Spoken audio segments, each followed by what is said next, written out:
Hi, my name is Kathy and I will accompany you on your way to achieve your goal and success. The reason why I started this channel is because the time has come to a point for me to take actions instead of daydreaming. Sometimes I was self-congratulatory by simply thinking the brilliant ideas without really taking actual steps to realize them. And I don't know why, but simply thinking about them, I kind of feel like I have already done them. Yeah, strange, huh? So in June and July, I did nothing but eating, drinking, having fun with friends. But now I realize it, and it's time for a change. Trust me, as I know myself intimately diligent, so I know how hard it is to achieve one goal, especially now I want to do something big. So in my first video, I invited Gordon Stiles, my former boss, who is the founder of Star Rapid, a global rapid prototyping, tooling, and low-volume manufacturing company. Hi, Shushu. Hi. Hey, Kathy, how are you doing? Good to be Great. here. Yeah, thank you for joining me today, and thank you for supporting me on my first video. My pleasure. Yeah, cool. Yeah, so you know the purpose of like building this channel. So I'm kind of curious about like how do you build or how do you found your company? Maybe a little background story to share. Yeah, sure. So I was originally an engineer in the UK, and I built a couple of businesses there. And then in 2005, I decided to come to China, set up a company doing 3D printing, CNC machining, tool making. So when I arrived in 2005, I didn't have much money. I had about $3,500, and I put that into a Hong Kong entity. I started a Hong Kong limited company. Then I came into China, looked for some suppliers, found some customers, and I started selling, prototypes and other parts to my customers back in the UK. And over time, that built up and built up. And in 2010, we opened our own factory. And now we've got about 250 people, about 6,000 square meters of factory space. And we sell all over the world, about 50 countries around the world. Oh, that's so cool. And even back then we still have like band, our own band, Star Band. That's right, we did. I remember the first time I remember you saying to me, "Oh, I can sing," and I thought, yeah, I've heard that before. And then, so you told us the song. I think I looked up the lyrics or something on tabs or something, and then you started, and I was like, damn, it's like Christina Aguilera here, so yeah. Oh, sometimes like this. Yeah, that one, yeah. In England, we would say you have a hell of a pair of lungs on you.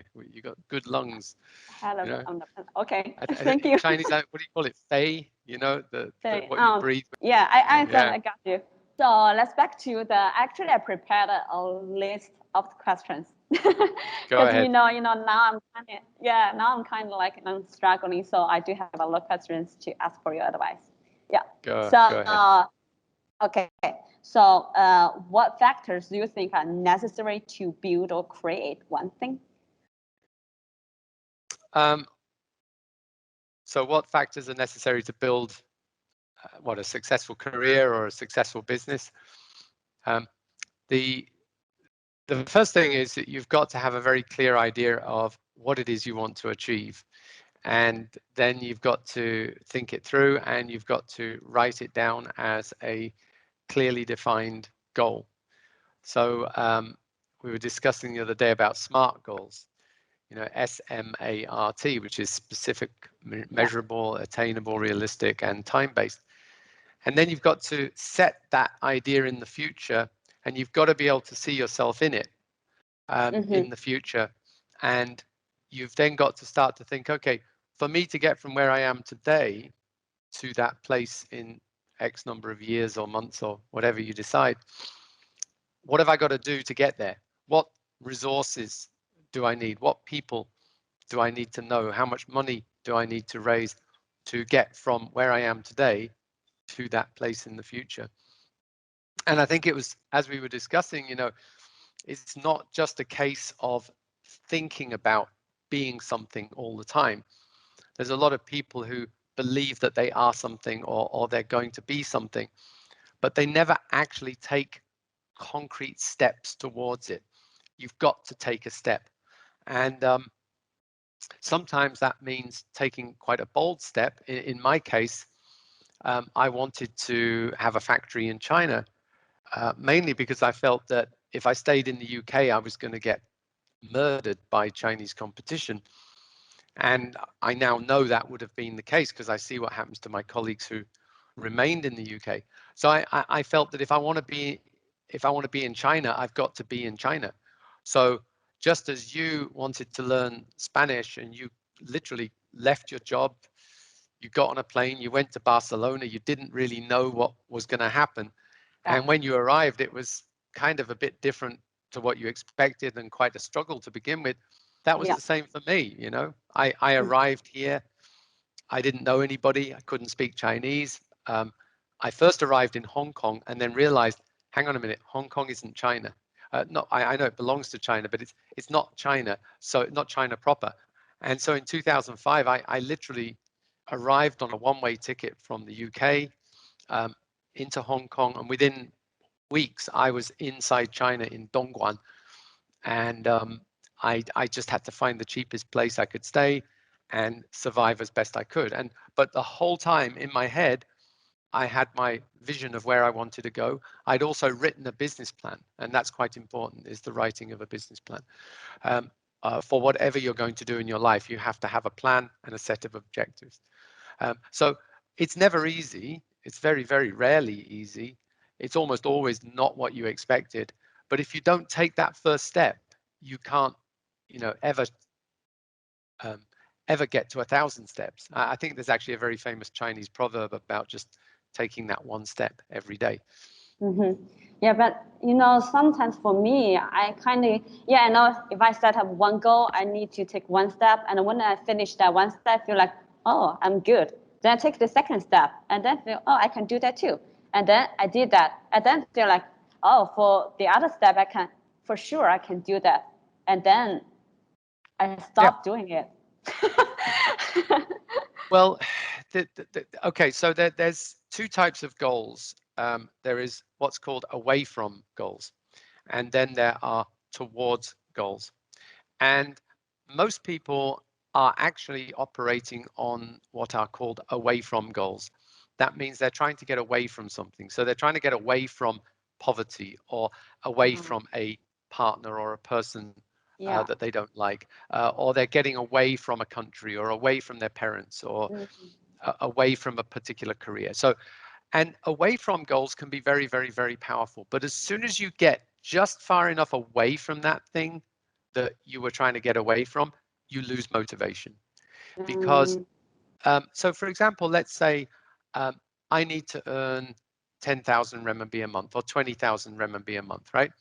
As soon as you reach that level, your motivation is gone because you very quickly achieved that thing that was like a sort of a base level goal for you. And then it's a case of, okay, well, but where am I going? You don't have that towards goal. So the key is there is nothing wrong with away from goals, by the way. I mean, a lot of people have achieved a lot of things with away from goals. But the problem is they stall, they stop, they run out of steam when they've got away from that thing far enough that it's not causing them problems anymore. So the key is to try and look to the future and build a future goal that is extremely compelling. You've really got to want it. Now, the thing is, people who set money goals usually it's a shallow goal and it's not actually that motivating, funnily enough. I mean, some people can get motivated by money goals, but most people don't because money is meaningless. It's not about the money, it's about what you can do with the money. For example, is it, if I had $50 million, I could build a huge, beautiful machine shop. This would be a goal of my own. So what is my goal? To get to $50 million or to have the machine shop? Well, for me, as an engineer who loves CNC machining and stuff, my goal would be to have a beautiful new machine shop with with 100 beautiful pieces of CNC equipment, all fully automated. That's my goal. So that's the vision I hold in my head. And the acquiring of $50 million, which probably by way of investment through a public offering, an IPO on the stock market, I'm not after $50 million. I'm after the factory. So that's kind of my goal, right? That's not my big personal goal, but it is a business goal, for example. Yeah. And then what I've got to do is I've got to be able to close my eyes and stand inside that machine shop. And I've got to be able to see that machine shop. I've got to be able to see the machines and the people running around and the parts coming off. And I've got to make it colorful in my mind, and I've got to make it real for me. And I've got to be able to hear the machines. And so you've really got to make that goal very, very real in your head. Put a time on it. And then once you've experienced it, you step outside of it and you can see yourself inside the goal. Okay, so, and from then on, you always see yourself inside the goal, but it's in the future. And then you've got to think about it every day. You've got to ask yourself the question, did I take a step towards that today? What was that step? And it might be nothing. It might be just pick up the phone and call your accountant and say, hey, I want to have a meeting about doing an IPO. Okay. It could be talking to someone who knows about automation and saying, well, what automation should I put in this factory? But it can, to begin with, they can be very, very small goals. In fact, it is very rare that people take huge steps in their lives. If I look at my life, I've only taken maybe 3 huge steps in my life, and that's it. All other steps were tiny little steps. You see, they were just every day, just moving one tiny little step forwards towards my goal. I can tell you that when I was planning on coming to China, everyone, absolutely everyone I knew told me it was stupid. It was a stupid idea. My mother worked on me for months on that. And I said, no, I'm going. I don't care. I'm going. I can't make money here. It's pointless staying in the UK. And she called up a friend of hers who had been in the Navy. And he had served in the Navy in the Far East. And one time, I don't know when, I mean, he was very old. So it could have been back in the 50s or the 60s. One time, their merchant vessel was boarded by a Chinese Coast Guard vessel. And apparently, the Chinese treated them quite rudely. Well, what I now know is that they went into Chinese waters and they shouldn't have done. And we know that the British do that. So he was treated quite rudely and locked in a room for 3 days and this and that. And he probably deserved it. But the thing is, he came round to my house. I was living with my mother at the time, came round to my house to tell me how evil the Communist Party was, how evil China was, and what a terrible, disgusting place it was, and that I shouldn't go there because if I went there, I might die. Okay. Now, when you've got your whole family telling you if you go to that country, it's evil country, it's a bad country, it's a bad political. I still went, and when I got here, yeah, it wasn't perfect in 2005. There was still a lot of corruption back then, but was it evil? Was it the place that this man had described? And the answer is no, it wasn't. It was actually, I really enjoyed it. I thought it was pretty wild, actually. There was a lot of partying going on. There was a lot of KTV. There was a lot of fun stuff to do. There were a lot of foreigner bars, and it was wonderful. I enjoyed it. And I've made a life here and I've created a business here. But, people will take your dreams and they will crush them. And one thing I will tell you is this: people who crush other people's dreams, they do so because either one, they never had their own dreams, or two, they did have dreams, but they never achieved them. And that's why they want to crush other people. Yeah, I just felt like that back to 3 years ago, I went to Spain. Same, like my family didn't support me. Like all my friends, they said, oh, you're already, that was 26 years old. Yeah, they said, oh, it's time to get married. I thought, I think this is completely not a city or circumstances that I want to live on. So I still went there. Then I felt really happy that I did this journey done. And I also like to start this channel. I also heard a lot of voices. They said, "Oh, you shouldn't do that because it's gonna take you a lot of time." I mean, I know everything takes time, but I still want to do that because I think it's important for me right now to do this channel. Yeah. Next question. Next question.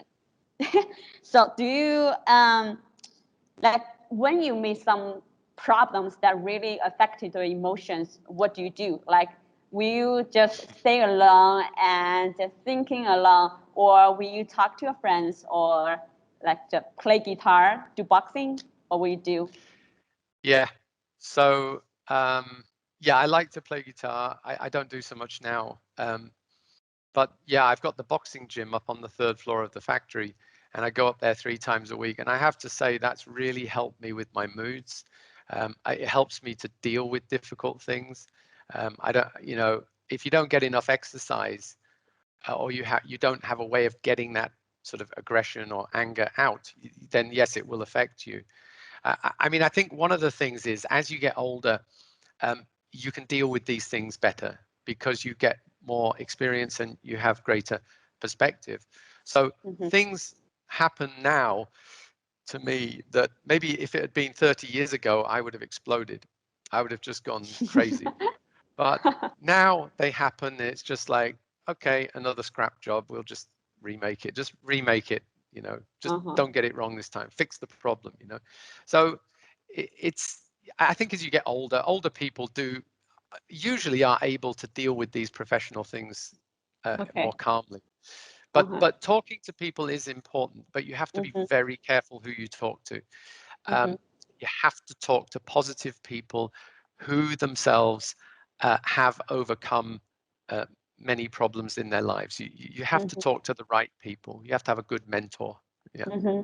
So if you hopped on a time machine and went back to your late 20s or early 30s, what would you recommend him? Actually, so I got into 3D printing when I was 28. And if I had that to do again, I would have said, get on a plane and go to California and set up your 3D printing company in Palo Alto or in San Francisco somewhere. That's what I would have told myself, because I probably would have ended up in China anyway. It was kind of always on the cards. I was always thinking about Asia. I used to, one of my favorite bands when I was young was a band called Asia. And the only reason I bought the album was because of the beautiful dragon on the front. And by Asia, they meant China. They didn't really mean Asia as a whole. They meant China because all the imagery was Chinese. And I was always fascinated by China and what was going on here, you know. My grandmother used to talk about China a lot, so did my mother. And so I was always thinking about China. So I would have ended up here anyway. But I would have gone to America in 1993. I really should have gone there because I could have grown a business so much bigger that first time. Instead of getting to, I don't know, $6 million in sales turnover as I did by the year 2000, that could have been 10 times that size if I'd done it in America. And, that was a and hot then land? I could have. I'm sorry? Sir, was that a hot land? Hot. The land is hot. Like, how to say? The technology was very hot then. I mean, it was just crazy. I mean, we went off like a bomb in the UK between 1993 and 2000. If I had done that at the same time in America, it would have been huge, because America even then was a really big potential market, and it was a really good market. It was a good time to be starting a business in the US, was sometime in the 90s. I mean, I would not go to the US now. That it would be pointless. It's in pretty severe decline. But China is the right place to be. So I'm very, very pleased that I came here. If I was talking to myself in 2005 and I asked myself, well, would it be worth it? Do you really think it's worth going to China? I'd be like, yeah, but when you get to China, take a whole year to learn Chinese. Don't do anything else, just learn Chinese. If you've got the money, just learn Chinese first, then go and do business, because it's been hard learning Chinese, you know. Yeah, it is. How's your Chinese now? 马马虎虎。马马虎虎 pretty good. 我们可以说一点中文，但是 And 我不记得。sounds like my Spanish now. Yeah, right. It's like, Yeah. Oh, okay. So maybe 3 words come into mind about me. oh yeah, about you. Yeah, vivacious. Okay. Yeah, adventurer. And adventure. Thank you. Adventurer. So you're very adventurous. And also performer. Performer. Because, you know, whenever you got up on stage, you weren't in any way bothered by that. You know, it was like you just got up and you sang and you gave a great performance. So there I was, love you know, stage. yeah, I know. I know. Yeah. We did Okay. The notice. last. Yeah, we should really set up time and to sing one song and then record it and to Yeah. show. Yeah, that should be fun. Yeah. Okay. So last question is, could you please say 1 to 2 sentences to us out there who are struggling on the way to meet their goals? Okay, so the key is to find realistic role models, not billionaires, not people who've shot to fame. The key is to look at people who've had long-term success over 20, 30, 40 years. They may not even be famous. You may not even know of them, but find realistic role models. For example, one of my role models at the moment, excuse, I don't know his name, is the guy who's 56. He's up in the Chinese space station right now. Okay. He has had a long career, same length as me, and he's one of the fittest guys in China, running a fantastic team up there. So, you know, you've got to look for realistic role models. Okay, cool. Got it. Yeah, maybe we can like have another video to talk about this further, like about the model. I think it's an interesting topic. Thank you so much, Shushu, for joining me today. And thank you guys for watching today's video. I believe the stronger company and support we have for each other, the closer we will get to our goals. So please don't go. There's a small surprise for you guys. Yeah, see you next video. Bye.